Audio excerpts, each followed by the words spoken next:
What's going on, everybody? I am back to break down this 5-game NBA DFS slate on DraftKings in FanDuel. Excited to get into the breakdown, giving you guys the top plays to get in that green cash line, as always, on both DK and FanDuel. Guys, before we do, quick reminder that if you do enjoy the content at any point in this video, if you could please hit that like button, subscribe to the channel, hit the notification bell, that would be greatly appreciated.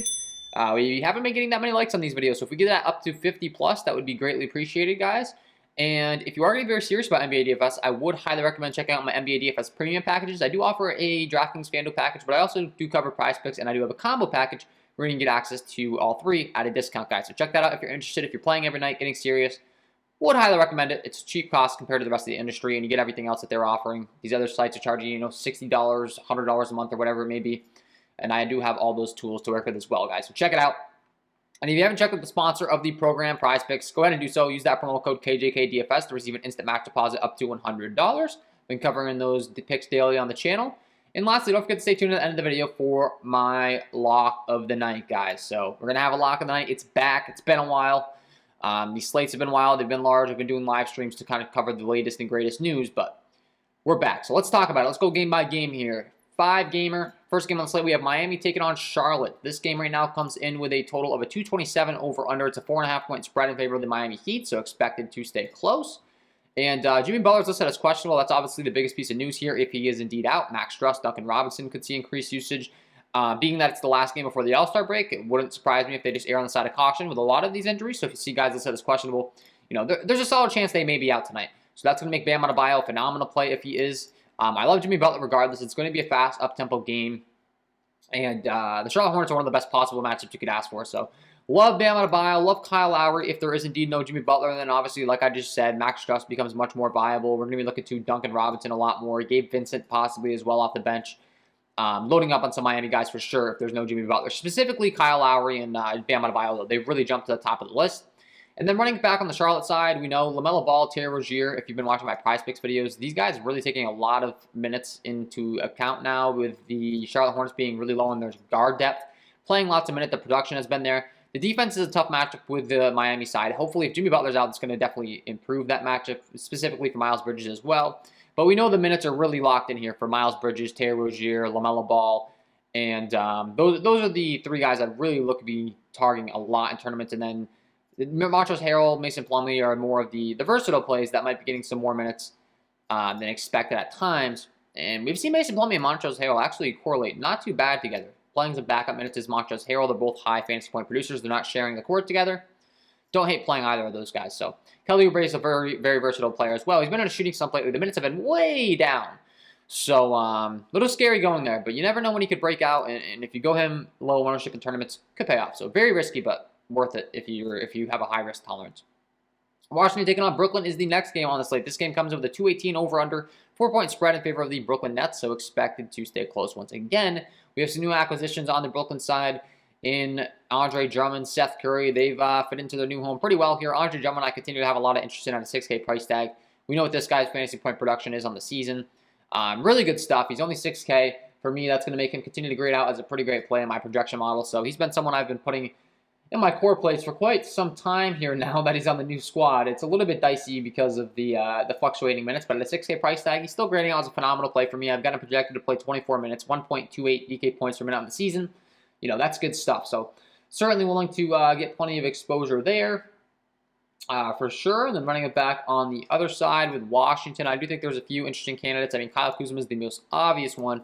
As long as there remains no Kristaps Porzingis, he has all the usage. He's playing like 38 minutes a game. He put up 58 DraftKings points last time. I would expect to see some more of the same out of him with the amount of, usage responsibility that he's taking up right now. We've also seen Ish Smith return to Washington, and he's playing around like 20 minutes a game. I think he grades out like a decent play for me in my projection model.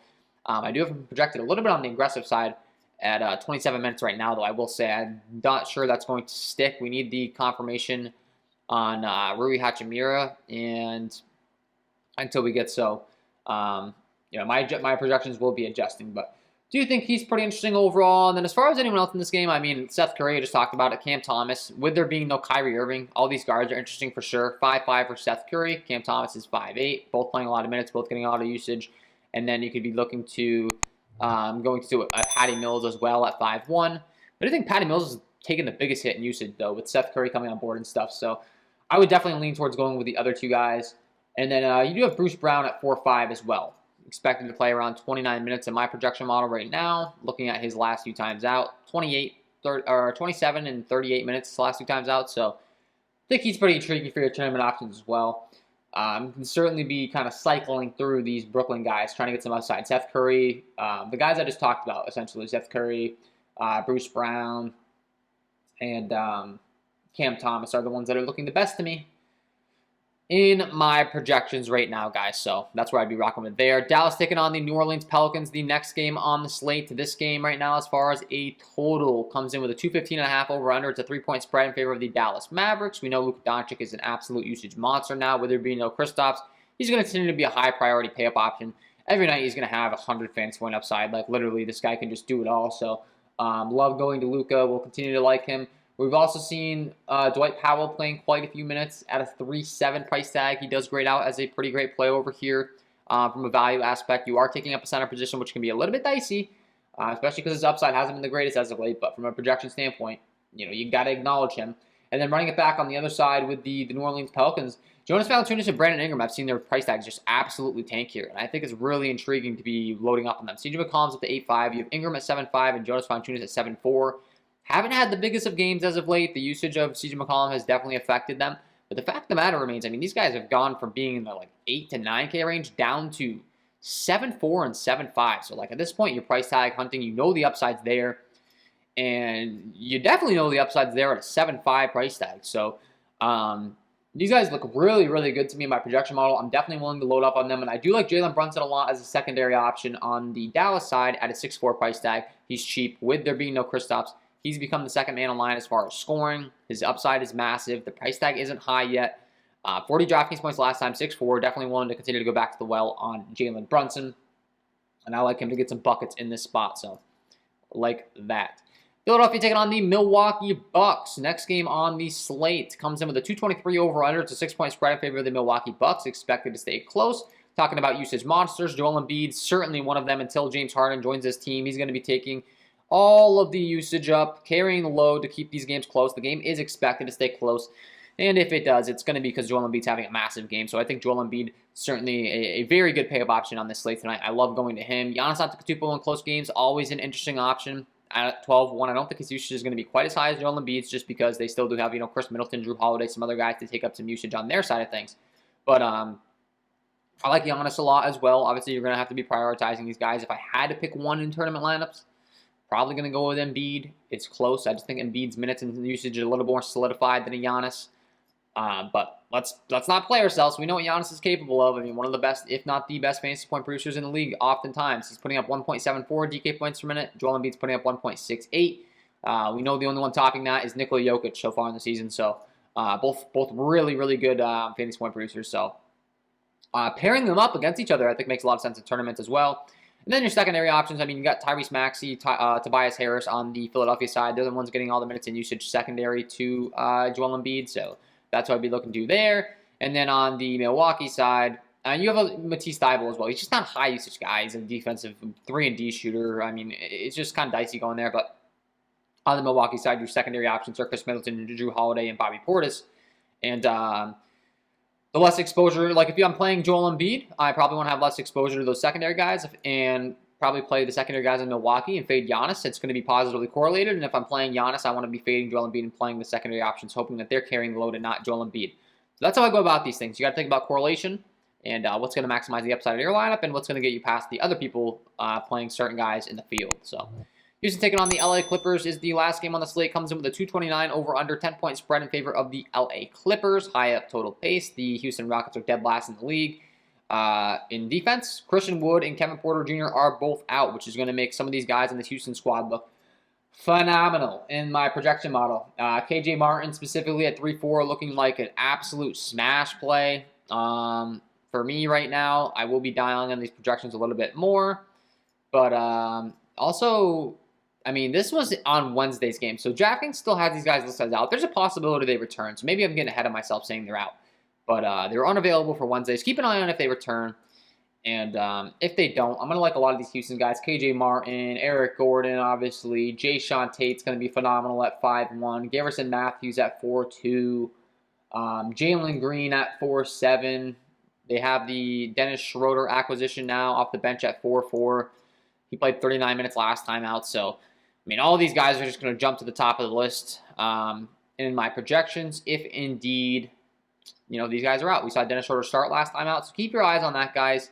And so that'll certainly shape up where we're looking to on the Houston side. Regardless, on the LA Clippers side, there continues to be no Norman Powell, which is certainly, increasing some usage to a few guys. Reggie Jackson, Marcus Morris.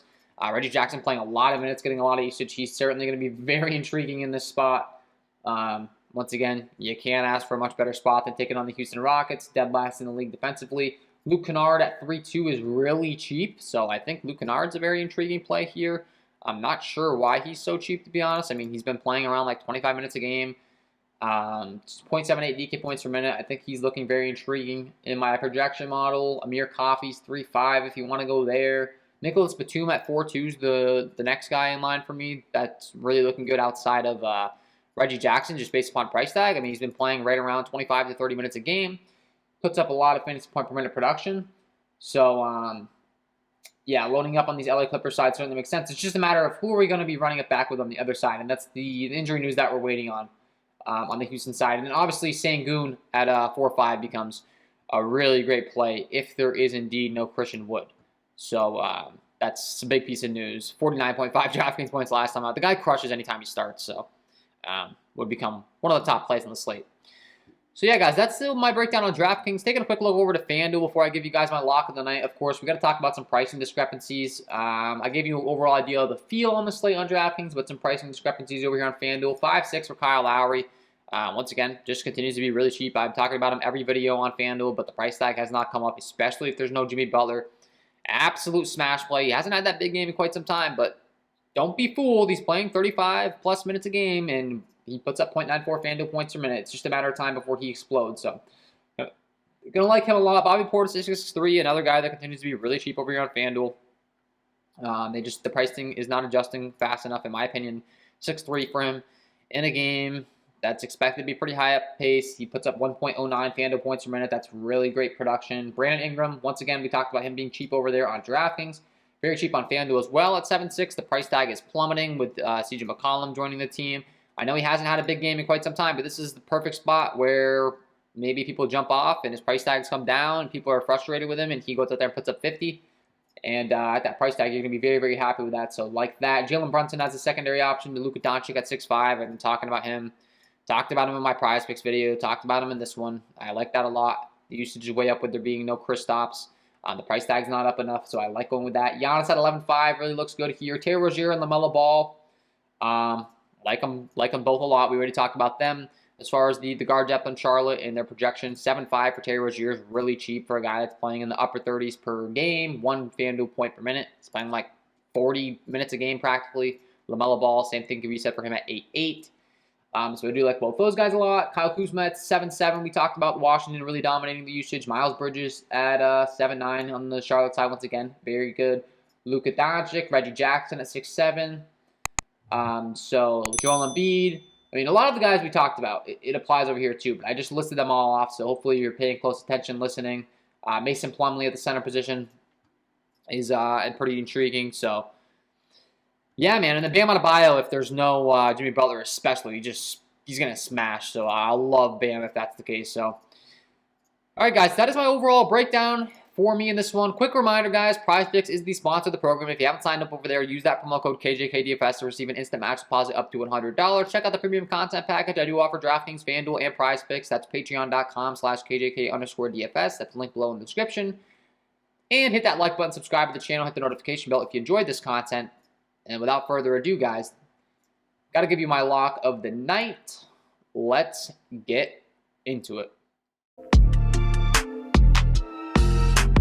And my lock of the night tonight is going to be Brandon Ingram. Talked about him in this New Orleans Pelicans Dallas game, and I think this is the perfect spot to be jumping all over the BI train. Hasn't had a big game in quite some time, but the price tag has plummeted on both websites, and we know the fantasy point production has been there on the season.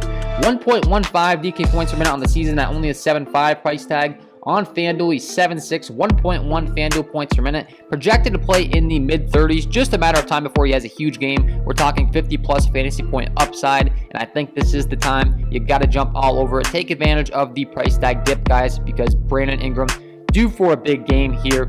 Get him in your lineups because he is my lock of the night.